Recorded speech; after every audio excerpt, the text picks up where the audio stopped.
Don't settle for anything less than you can be. Make your life a masterpiece. This is a series about how Sigmund Freud's ideas about the unconscious mind have been used by those in power to control the masses in an age of democracy. Last week's episode showed how Freud's ideas spread throughout America in the 1950s.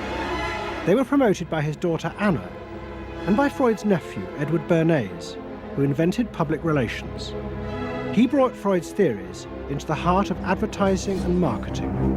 A man like you, I mean, with a car like this. What they both believed was that underneath all human beings was a hidden, irrational self, which needed to be controlled, both for the good of individuals and the stability of society. But the Freuds were about to be toppled from power by opponents who said they were wrong about human nature. The inner self did not need to be repressed and controlled. It should be encouraged to express itself.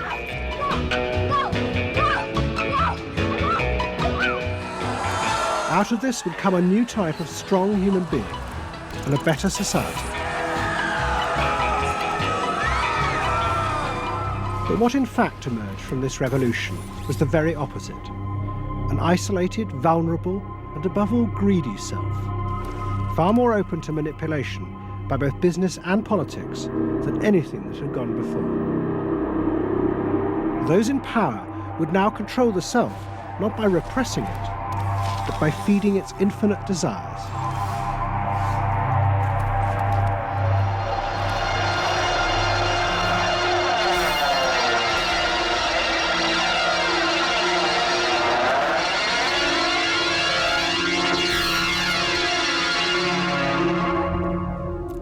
What goes on here is the liberation of feeling. In other words, feelings, not just memories, that have been suppressed. For example, screaming, crying, anger. You get a person who's really angry, and they're going to let it out. No! No! I could kill you! I'm an old man, listen, I can't get all the strength into this that young people would get if they have those feelings. That wasn't bad. In the 1950s, a small group of renegade psychoanalysts began a new form of therapy. They worked in small rooms in New York City and encouraged their patients to express their feelings openly. I want help. I do. I want help. It was a direct attack on the ideas of the Freudian psychoanalysts, who had become rich and powerful, teaching Americans how to control their feelings. In Freud's work, you see, they were afraid of the feelings.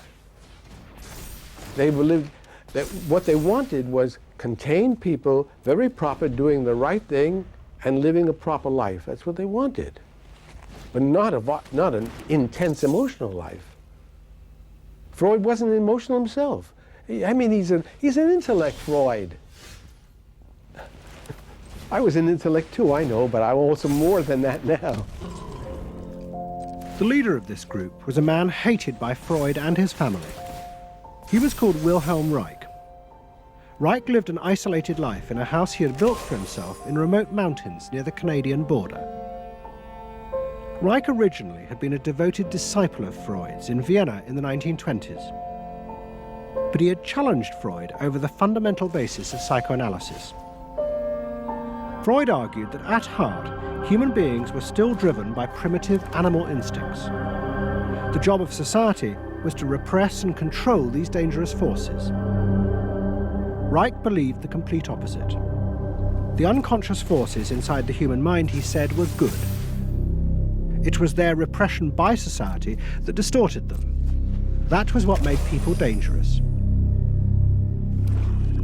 Reich and Freud had two fundamentally differing views about what was essential human nature. At its core, Freud saw an uncontrolled, violent, warlike, raging inferno of emotions. Reich said these things are not the way human beings are originally destined to be, They're the result of not permitting the original impulse to express itself. The underlying natural impulse, Reich argued, was the libido, sexual energy. If this were released, then human beings would flourish. But this idea brought him into direct conflict not only with Sigmund Freud, but Freud's daughter Anna, who believed that the sexual forces in humans were dangerous if not controlled. My father thought that you should liberate the libido and have freedom. And he developed a theory rather early that neuroses were due to lack of good orgasm, or any orgasm. And that was, Anna Freud, you know, was a virgin. I mean, this is very important because she never had a sexual relation with a man. And here was this man preaching that the way to health was through orgasm. And here was this woman who had been analyzed by her father because she was masturbating. So here's this woman who's opposed to sexuality, really, and here's this man who's preaching sexual freedom. I mean, there was bound to be a clash, wasn't there? The conflict came to a head at a conference in 1934 in Switzerland. Anna Freud, who had by now become the acknowledged leader of the psychoanalytic movement, forced Wilhelm Reich out. She destroyed his career. She got rid of him, very definitely. And I guess part of what I'm doing is getting rid of her. Explain. Well, I think that Anna Freud shouldn't get away with what she did, that it should be known. Maneuvering to get him kicked out of the International Psychoanalytic Association. So you're taking revenge? You might say so, right? Or wronging a right? No, righting a wrong. You better cut that one out. Isn't that called a Freudian slip? Yes, it is. Reich fled to the United States and built his home and a laboratory.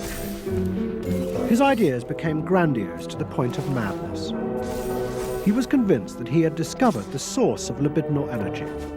He called it orgone energy, and Reich built a giant gun, which he said could capture this energy from the atmosphere and concentrate it onto clouds to produce rain. He also said that the gun could be used to destroy UFOs, which threatened the future of the world. In 1956, Reich was arrested by the federal authorities for selling a device that he said used orgone energy to cure cancer.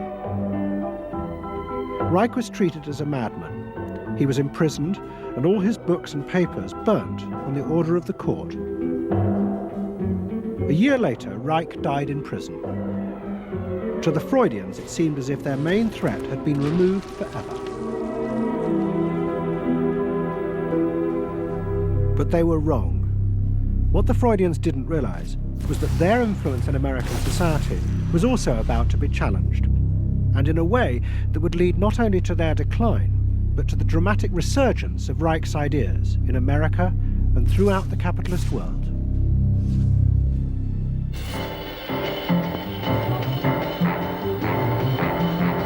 The consumer is king. His whim makes or unmakes manufacturers, wholesalers, and retailers. Whoever wins his confidence wins the game.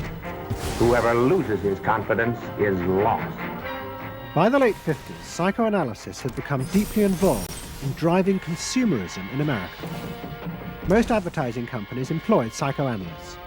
And as last week's episode showed, they had created new ways to understand consumers' motives, above all with the focus group, in which consumers free associated their feelings about products.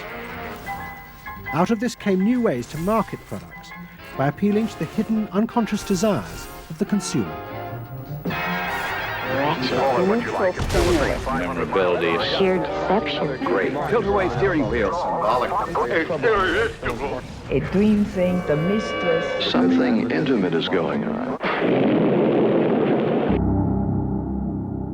But in the early 60s, a new generation emerged who attacked this. They accused American business of using psychological techniques to manipulate people's feelings and turn them into ideal consumers. Advertising was manipulation. It was a way to get you to do something that didn't come out of you. It came out of somebody else. Somebody else said, this year you should be wearing powder pink shirts with matching powder pink buck shoes. And I said, why?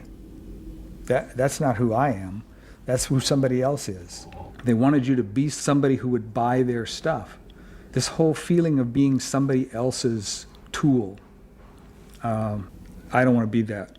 I don't want to be somebody else's man. I want to be me. In the mid-60s, a protest movement began on America's campuses. One of the students' main targets was corporate America.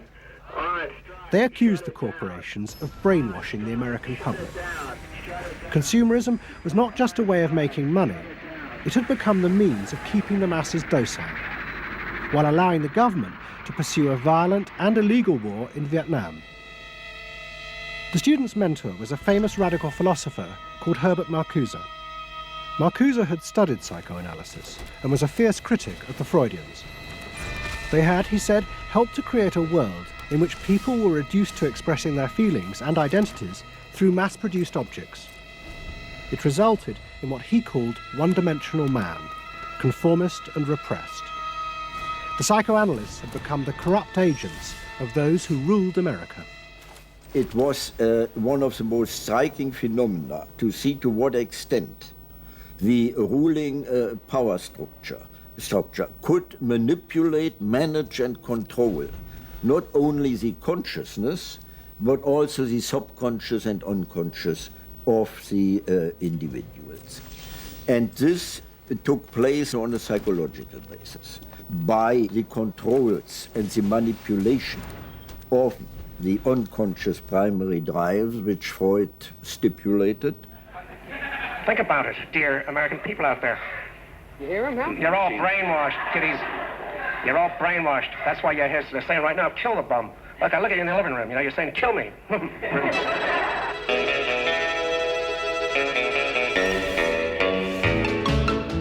Following the logic of Marcuse's argument, the new student left set out to attack this system of social control. It was summed up in the slogan, "There is a policeman inside all our heads. He must be destroyed." And that policeman was going to be destroyed by overthrowing the state and the corporations that had put him there. One group, the Weathermen, began a series of bomb attacks on companies that they said both controlled people's minds through consumer products and made the weapons being used in Vietnam. There's no way to be committed to nonviolence in the middle of the most violent society that history's ever created. I'm not committed to nonviolence in any way. We want to live a life that isn't based on materialistic values, and yet the whole system of government and the economy of America is based on profit, on personal greed and selfishness.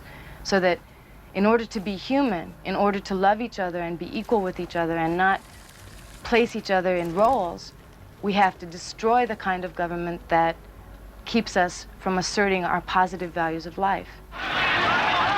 But the American state fought back violently. At the Democratic Convention in Chicago in 1968, the police and the National Guard were unleashed to attack thousands of demonstrators. It was the start of a phase of ruthless repression of the New Left in America. It culminated in the killing of 4 students at Kent State University 18 months later. In the face of this, the left began to fall apart. We had met the force of the state. It was much bigger and stronger and more powerful than we realized.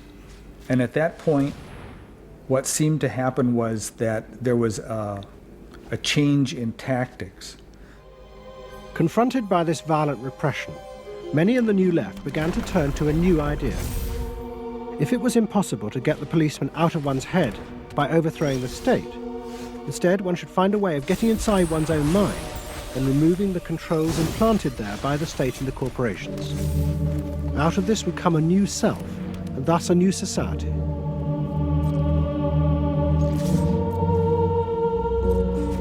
People who had been politically active were persuaded that if they could change themselves and be healthy individuals, and if a movement grew up just aimed at people changing themselves, then at some point, all that positive change going on, well, you could say quantity would become quality, and there would be a sort of a spontaneous transformation of society. But political activism was not required. It's about making a new you, that if enough people changed the way they were, that the society would change. So the personal became political? Yes, the personal became political. But without changing the personal, you didn't stand a chance of changing the political. Coming up against the state power of the United States was not an option. I mean, they outgunned us. And to produce the new self, they turned to the ideas and techniques of Wilhelm Reich. Since his death, a small group of psychotherapists have been developing techniques based on Reich's ideas.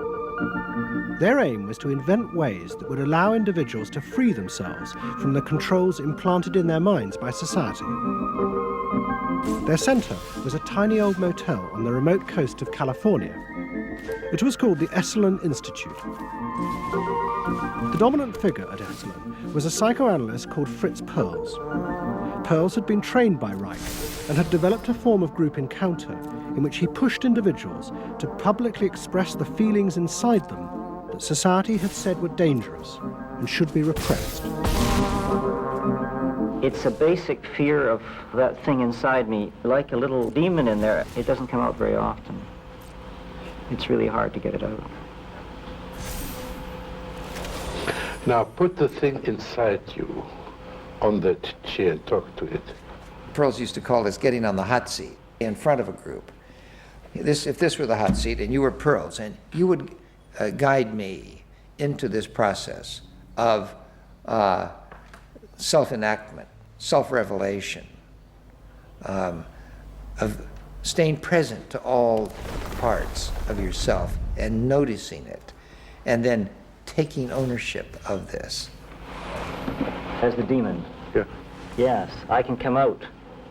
I can come right out of him, and I can push him aside. You, say you. I can push you aside. Yeah. Be the demon with each one of us. I can make you all cry. I can make you all feel terrible. Maybe even forever. I can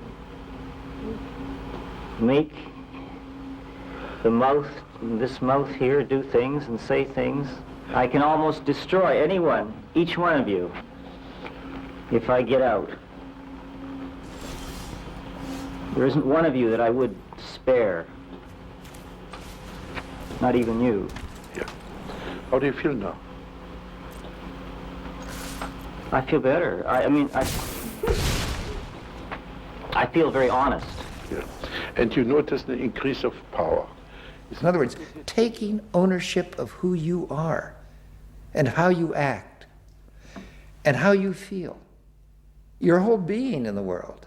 In other words, giving you autonomy, owning your freedom. I'm frightening. When I have my power, I am frightening. Say, I frighten you with my power. I frighten you with my power. Now, where do you feel your power? In your hands? In your muscles? Where else? Wake up! I want you for me, God damn you! Okay. Stop it. You. It was not phony movement. That's what I wanted to do, and I did it. What Perls and others working at Esalen believed was that they were creating ways that allowed individuals to express their true inner selves. I want them to applaud for me. Out of this, they believed, would come new autonomous beings free of social conditioning. To the left, defeated in the wake of Chicago, it was an enormously attractive idea. These techniques could be used to unleash a new, powerful self, strong enough to overthrow the old order.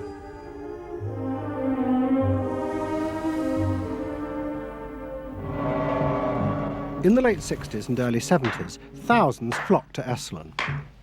Only a few years before, it had been an obscure fringe institute.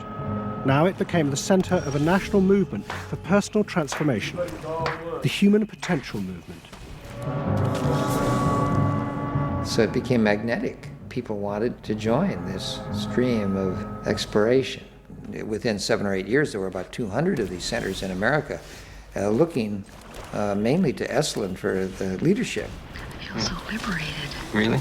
It's fantastic. And it took on a big political agenda. You could not separate personal transformation from social transformation. The two go together.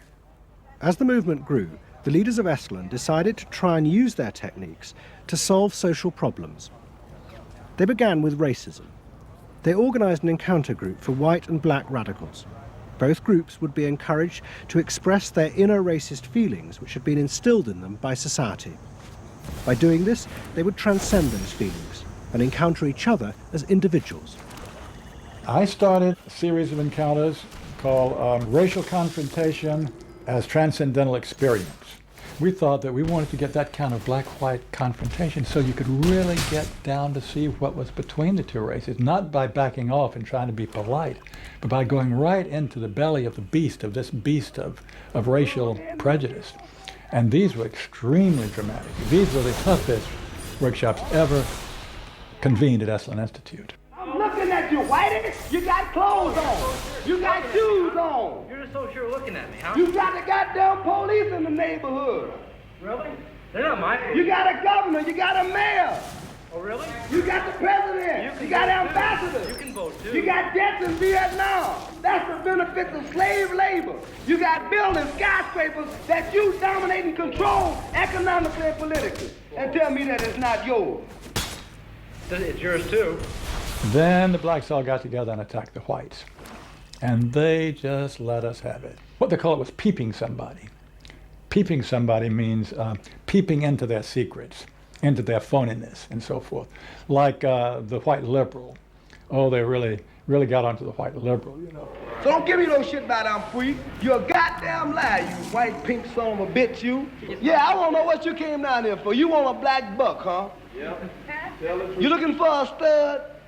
That's all, you know. Huh? Well, what did you come here for? You're sitting there with your legs all gap wide open, showing your drawers. Now, what'd you come here for? The black-white encounter groups were a disaster.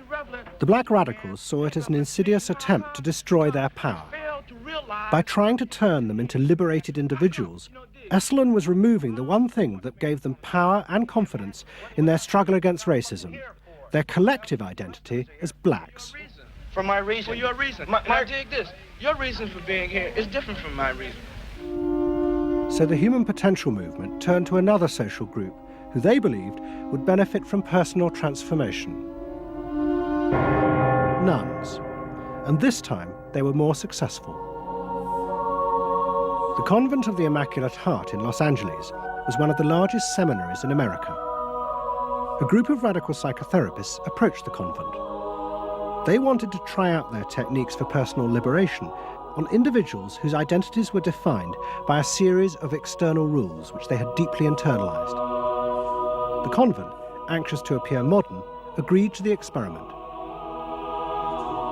And we did weekend encounter workshops for several hundred Immaculate Heart nuns.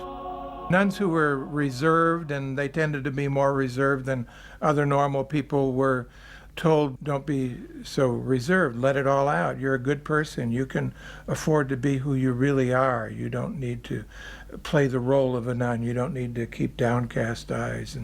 And prudence is an oversold virtue. You're trying to assert yourself, trying to find out who you are, who you're becoming. At the same time, you're trying to live a life of dedication, of service, and you're trying to make all these things fit into who you are, and you're just, you know, it's such a turmoil at times that you just blow a gasket and do silly, crazy things, you know. Running around the orchard and stealing oranges and taking Cokes out of the refrigerator and crazy things. I felt like I was being a hypocrite, and I wanted people to respect me for what I was, not for what I was wearing. And so I'm glad for the change. You feel frightened, but you'll go on. Oh, yeah, I'm scared to death, but it's worth it. The experiment began to transform the convent. The nuns voted to discard their habits in favor of ordinary clothes. But the psychotherapists found they had awoken other forces. Solid. One of the things we unleashed was sexual energy. The kind of thing that the church had been very good at restraining was no longer to be restrained. One sister who was a member of the community, she got the idea that she could be freer than she had been before, and she seduced one of her classmates and then seduced the mistress of novices, who was an older woman, very reserved, and her program of freeing this older woman was sexual. She drove her to the store, and when they drove back and drove into the garage, she leaned over and gave her a big kiss on the lips. And thereafter, sister, who had perhaps never been kissed before, was ready for more. The effect of the experiment on the convent was cataclysmic. Within a year, 300 nuns, more than half the convent, petitioned the Vatican to be released from their vows. And 6 months later, the convent closed its doors. All that was left was a small group of nuns, but they had become radical lesbian nuns. The rest gave up the religious life. They gave up being nuns. They did, yeah, they became persons. By the late 60s, the idea of self-exploration was spreading rapidly in America. Encounter groups became the center of what was seen as a radical alternative culture based on the development of the self, free of a corrupt capitalist culture. We just want the freedom to be ourselves, and that's for love, for experience, positive way of life. We don't say that you're wrong. We just want to be free to be what we want to be, or what we find ourselves to be, as we continue to search ourselves. And it was beginning to have a serious effect on corporate America, because these new selves were not behaving as predictable consumers. The life insurance industry in particular was concerned that fewer and fewer college students were buying life insurance when they left university. They asked Daniel Yankelovich, America's leading market researcher, to investigate. He had studied psychoanalysis. The life insurance business, more than any other business at the time, was built on the Protestant ethic.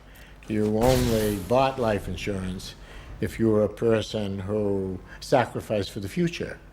If you lived in the present, you had no need for life insurance. So they had some sense that maybe the sort of core values of the Protestant ethic were being challenged by some of these new values that were beginning to appear. And I was really astonished at what I found. The conventional interpretation, the dominant interpretation, was that it had to do with political radicalism. But, you know, it was clear to us that that was a mask, a cover. The core of it had to do with self-expressiveness. That this preoccupation with the self and the inner self, that was what was so important to people. The ability to be self-expressive. Wow, what a feeling! 300 miles to go. We're out of sight. Yankelovich began to track the growth and behavior of these new expressive selves. What he told the corporations was that these new beings were consumers, but they no longer wanted anything that would place them within the narrow strata of American society. Instead, what they wanted were products that would express their individuality, their difference in a conformist world, the very things that US corporations did not make. Products have always had an emotional meaning. What was new was individuality. The idea that this product expresses me, and whether it was a small European car, the particular music system, Relaxation. your presentation of self, your clothing. For immediate energy from our muscles and relaxation. These become ways in which people can spend their money in order to say to the world who they are. But the manufacturers, they had no idea of what was going on, really, with consumers and in the market at large. Major advertising companies set up what they called operating groups to try and work out how to appeal to these new individuals. The head of one agency sent a memo to all staff. We must conform, he told them, to the new nonconformists. We must listen to the music of Bobby Dylan and go to the theatre more. But the problem was, few of the self-expressive individuals would take part in focus groups. The advertisers were left to their own devices. There's a new cereal that tastes so right. Makes you dance, it's a way out of sight. It's tasty little squares of malted wheat. It's crispy and it's crunchy and it tastes so neat. Faster though. That's what I'm saying. Use a folk rock with more rock than folk. And there was an even more serious problem. To make products for people who wanted to express themselves would mean creating variety. But the systems of mass production that had been developed in America were only profitable if they made large numbers of the same objects. This had fitted perfectly with the limited range of desires of a conformist society. The expressive self threatened this whole system of manufacture. And the threat was about to grow rapidly. Go! Because an entrepreneur had invented a way of mass-producing this new independent self.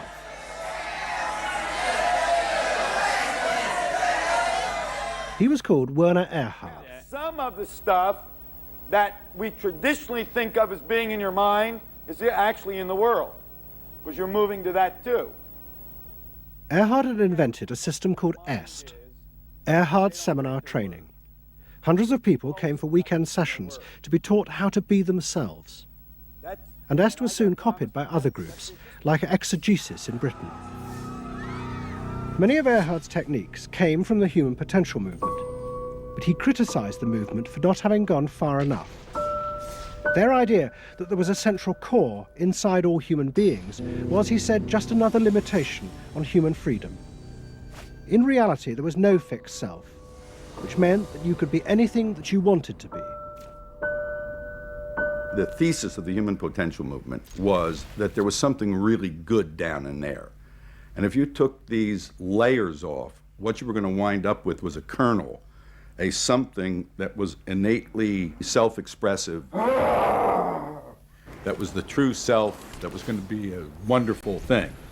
In actuality, you found people who'd gone to the last layer and took off the last layer and found that what was left was nothing. All right, push! Move! Do it! The EST sessions were intense and often brutal. The participants signed contracts agreeing not to leave and to allow the trainers to do anything they thought necessary to break down their socially constructed identities. You're gonna get sandwiched in there. Go for a win! If I push harder than you do, I'm gonna squash you.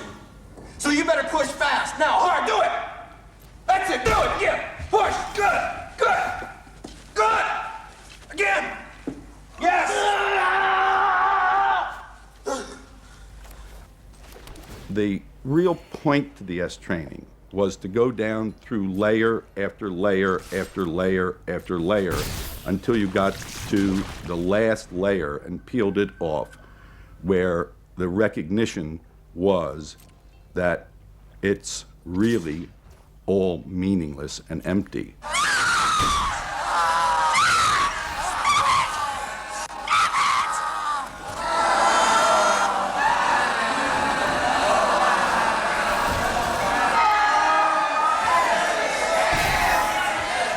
Now, that's existentialism's endpoint. EST went a step further in that people began to recognize that it was not only meaningless and empty, but it was empty and meaningless that it was empty and meaningless. And in that, there's an enormous freedom. All the constrictions, all of the rules you've placed on yourself are gone. And what you're left with is nothing. And nothing is an extraordinarily powerful place to stand, because it is only from nothing that you can create. And from this nothing, people were able to invent a life, and allowing them to create themselves. Invent themselves. You can be what you want to be.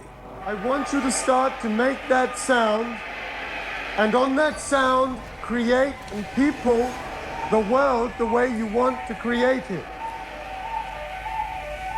What Earhart did was to say that only the individual matters, that there is no societal concern, that you living a fulfilled life is all you need be concerned about.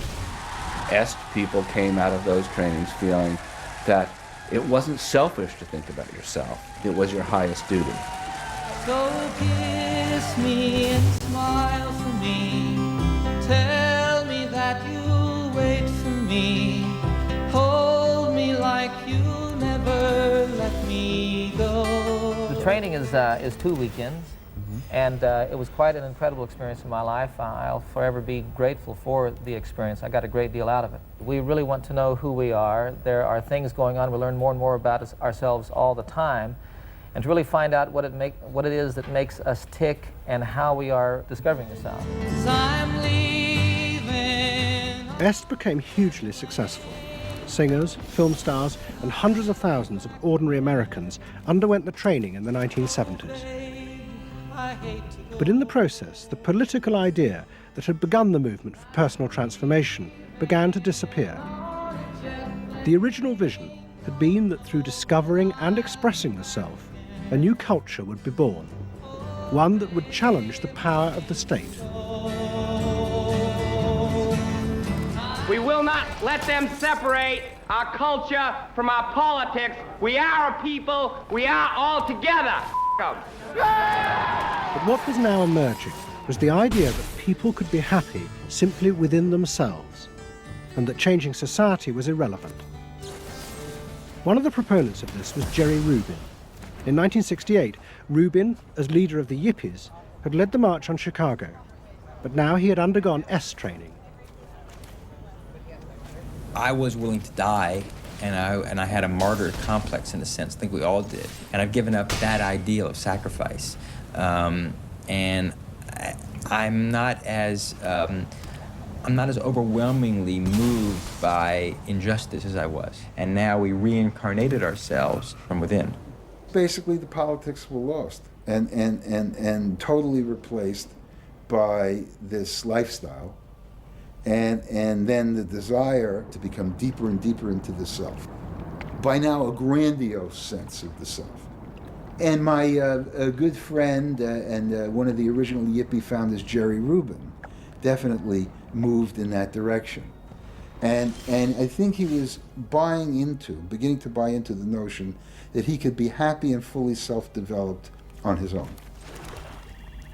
Socialism in one person. Yes. Was he alone in that trajectory? Although that, of course, is capitalism. That's the whole joke. I think it's funny. I think it's funny because people spend so much of their life being bedeviled by their past and being locked into their past and being limited by their past. And there's an enormous freedom from that, letting people create themselves. Est was only the most vivid and intense expression of an idea that was spreading rapidly through all strata of American society. Books and television programs promoted the idea that one's first duty was to be oneself. And those monitoring this shift were astonished at the speed with which the idea was spreading. In 1970, it was a small percentage of the total population, maybe 3 to 5%. By 1980, it had spread to the vast majority of the public, up to 80%. You asked the question, how do you get self-actualized? You take this day and you say, when I shave every morning, I look in that mirror, I say to myself, I really say this, I say, nobody is going to ruin this day for you, Wayne Dyer, nobody. That this preoccupation with the self and the inner self traveled and spread throughout the society in the 1970s. It helped me to stop living in the past and start building from today and using my experiences in a positive way to be a better person today and tomorrow. But then the problem comes well, how do you be self-expressive? And it was at this point that American capitalism decided it was going to step in and help these new individuals to express themselves, and in the process make a lot of money. The first thing they were going to do was to find a way of getting inside their heads, to discover what these new beings wanted in order to be themselves. This came not from Madison Avenue, but from one of the most powerful scientific research institutes in America. Stanford Research Institute in California worked for corporations and government. It had done much of the early work on computers and was also working for the Department of Defense on what would become the Star Wars project. In 1978, a group of economists and psychologists at SRI decided to find a way to read, measure, and fulfill the desires of these new, unpredictable consumers. The idea was to create a rigorous tool for measuring a whole range of desires, wishes, values that prior to that time had been kind of overlooked. They say in business, you know, what gets measured gets done. We were basically telling manufacturers, if you're really going to satisfy not just the basic needs, but individuated wants, whims, and desires of more highly developed human beings, you're going to have to segment. You're going to have to individuate. To do this, SRI turned for help to those who had begun the liberation of the self. In particular, one of the leaders of the human potential movement, a psychologist called Abraham Maslow. Through observing the work at places like Esalen, Maslow had invented a new system of psychological types. He called it the hierarchy of needs, and it described the different emotional stages that people went through as they liberated their feelings. At the top was self-actualization. This was the point at which individuals became completely self-directed and free of society. The team at SRI thought that Maslow's hierarchy might form the basis for a new way to categorize society, not by social class, but by different psychological desires and drives. To test this, they designed a huge questionnaire with hundreds of questions about how people saw themselves, their inner values. The questions were designed to see whether people fitted into Maslow's categories. We were trying to find out what people really felt like. So we asked these really penetrating questions, and we hired a company that administers surveys, you know, to do them. They said they've never seen anything like it. Usually you have to send out a postcard 6 weeks and then another postcard, and then you got to call the people up, you know, to get the return rates up. We had an 86% return, and they only sent out one postcard. People loved filling out this questionnaire. We got several questionnaires back with a note attached saying, do you have any other questionnaires I could fill out? Because we were asking people to think about things that they had never thought about before, and they liked thinking about them. Like you know? what? Like what they felt inside? Yeah, like what they felt inside. What motivated them? What was their life about? What was important to them? It was sort of like, wow. The answers were then analyzed by computer. It revealed that there were underlying patterns in the way people felt about themselves, which fitted Maslow's categories. And at the top of the hierarchy were a large and growing group which cut across all social classes. The SRI team called them the inner directives. These were people who felt they were not defined by their place in society, but by the choices they made themselves. But what SRI discovered was that these people could be defined by the different patterns of behavior through which they chose to express themselves. Self-expression was not infinite. It fell into identifiable types. And the SRI team invented a new term for it, lifestyles. They had managed to categorize the new individualism. They called their system Values and Lifestyles, VALS for short. At the forefront of this change are three new VALS groups we call inner directed. These are people for whom personal satisfaction is more important than status or money. They tend to be self-expressive, complex, and individualistic.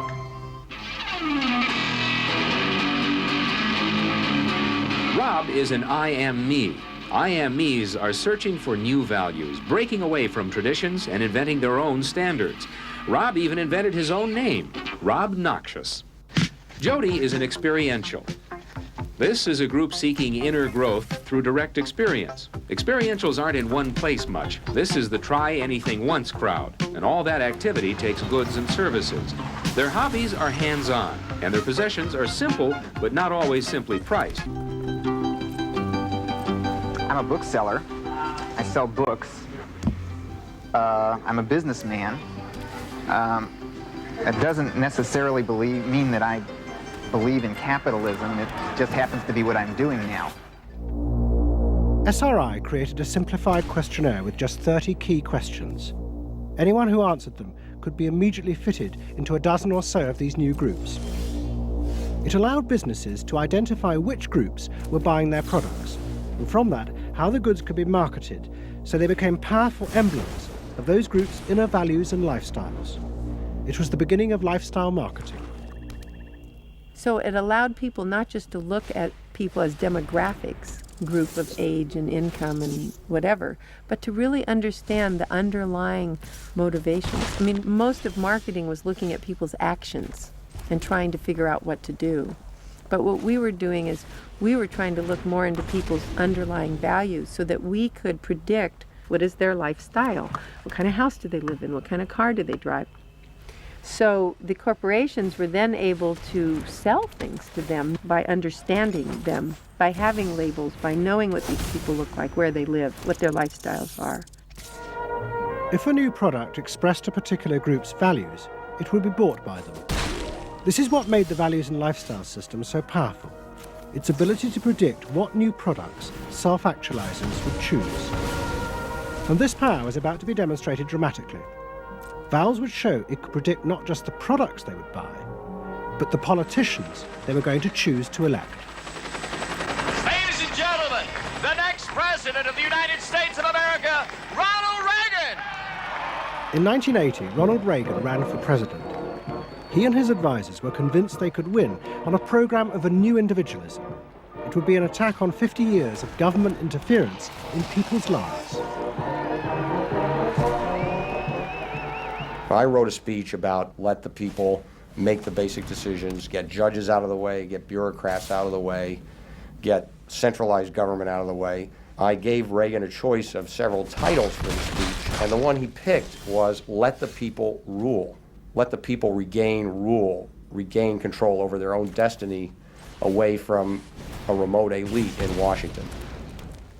I would like to think that the kind of leadership that I would exercise in Washington is not the kind of leadership that I would pretend that I can solve all the problems I've been discussing here, but that together, you and I can.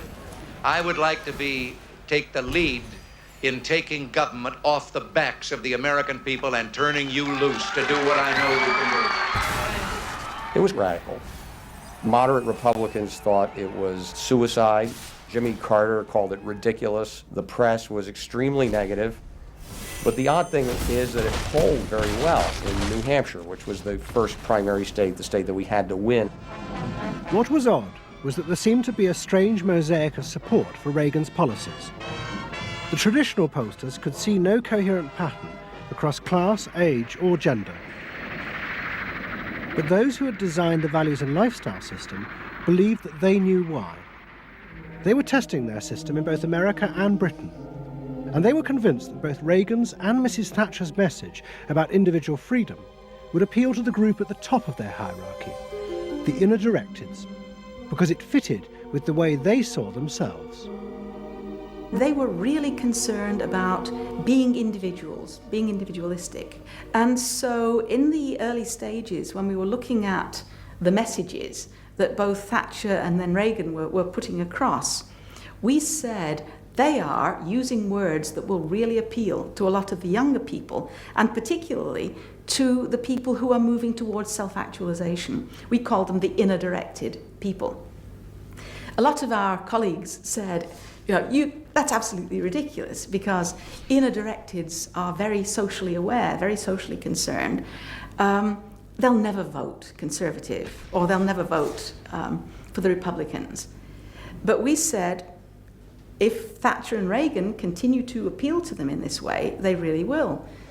And I vision leadership in taking government off your backs and turning you loose to do what you can do so well. Thank you very much.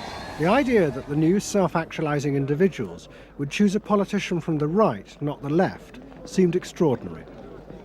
But to test their prediction, the Values and Lifestyles team did a survey of voting intentions, and they correlated it with their new psychological categories. When we said in our surveys, who are you going to vote for? Sure enough, it was the inner directives who said that they would vote for Thatcher and for Reagan. And they made the difference in those elections because of their voting for Thatcher and Reagan. And it really surprised our colleagues, even within my own organization. It really showed the power of this approach because it's very difficult to identify inner directives on the street. These people who voted for Thatcher and Reagan, these inner directives, came from any walk of life. It's really hardly correlated with social class at all. I mean, if you just go along and look at age, sex, social class, you would never pick them up. But if you really go along with a questionnaire that gets at their values, then you can identify them very easily. And that was new? And that was completely new, yeah. At the beginning of 1981, Ronald Reagan was inaugurated as president. But he took charge of a country that was facing economic disaster. The terrible inflation of the 1970s had destroyed much of America's traditional heavy industries, and millions were unemployed. But true to his campaign promises, Reagan told the country he would not step in to help, as all previous governments had since the war. These United States are confronted with an economic affliction of great proportions. We suffer from the longest and one of the worst sustained inflations in our national history. Idle industries have cast workers into unemployment, human misery, and personal indignity. In this present crisis, government is not the solution to our problem. Government is the problem. But America's ailing economy was about to be rescued, not by government, but by the new groups that the market researchers had identified, the self-actualizing individuals. They were about to become the motor for what would be called the new economy. You can be what you want to be. So regarding V8, what do you really want? A tasty product that's good for me. What do you want that for? One technique is that we ask people the same question over and over and over again, and we say, what do you want? What do you really want? What do you want that for? And they start to talk about it, and they kind of get intimate with what's going on. What we're doing with that technique is unpeeling the onion. If you want to think of a person kind of having layers and layers and layers of protection and thoughts and behaviors and beliefs, we want to get to that center core. In the wake of the invention of values and lifestyles, a vast industry of psychological market research grew up. And the old technique of the focus group, invented by the Freudian psychoanalysts in the 50s, was used in a new and powerful way. The original aim of the focus group had been to find ways to entice people to buy a limited range of mass-produced goods. But now focus groups were used in a different way to explore the inner feelings of lifestyle groups, and out of that invent whole new ranges of products, which would allow those groups to express what they felt was their individuality. And the generation who had once rebelled against the conformity imposed by consumerism now embraced it because it helped them to be themselves. What capitalism managed to do that was brilliant was to actually create products that people like me would be interested in, that people like Jerry Rubin would be interested in. Capitalism developed a whole industry at developing products that evoke a larger sense of self. That seemed to agree with us, that the self was infinite, that you could be anything you wanted to be, that took our philosophy and agreed with it, and then created products that supposedly helped you, aids, that helped you be this limitless self. The product sells you a way of life, a way of being. The product sells you values. You dress this way, you live in a house like this, you have furniture like this, you use this computer. Do you have the right regular jeans or? Oh, Gloria Vanderbilt does a lot in denim, in silks, and in cotton. You eat in these restaurants, there are values there, hipness, coolness. This is not, I repeat, not a marketing scheme. So the notion that you could buy an identity replaced the original movement notion that you were perfectly free to create an identity. And you were perfectly free to change the world and make the world anything you wanted it to be. Well, what I wear is a statement. And this vast range of new desires fitted perfectly with changes in industrial production. Computers now allowed manufacturers to economically produce short runs of consumer goods. The old restrictions of mass production disappeared, as did the worry that had bedeviled corporate America ever since mass production had been invented, that they would produce too many goods. With the new self, consumer desire seemed to have no limit. In the United States, the concern of companies was always that supply would outstrip demand, that we were producing too much, and that there was not a market for it.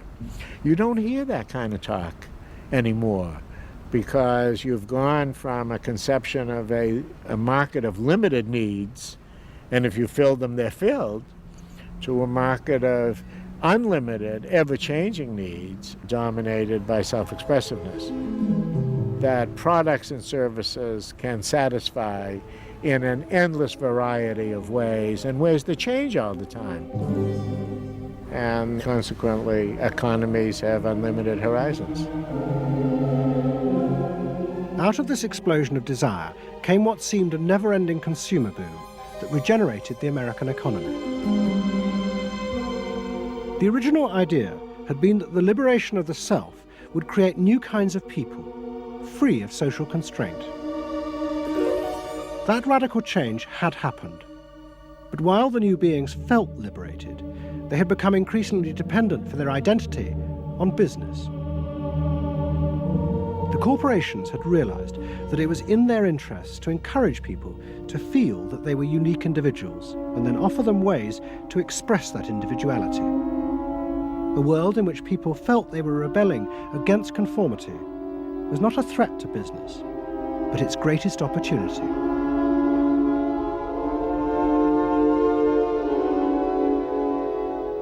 It was, in a sense, the triumph of the self. It was the triumph of a certain self-indulgence, a view that everything in the world and all moral judgment was appropriately viewed through the lens of personal satisfaction.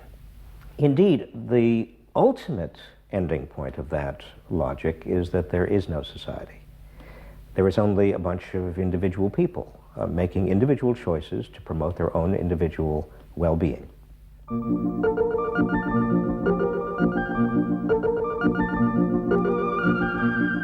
Next week's episode tells the story of how politicians on the left, in both Britain and America, turned to the techniques developed by business in order to regain power. But what they didn't realize is that what had worked for business would undermine the very basis of their political beliefs. They would find themselves trapped by the greedy desires of the new self.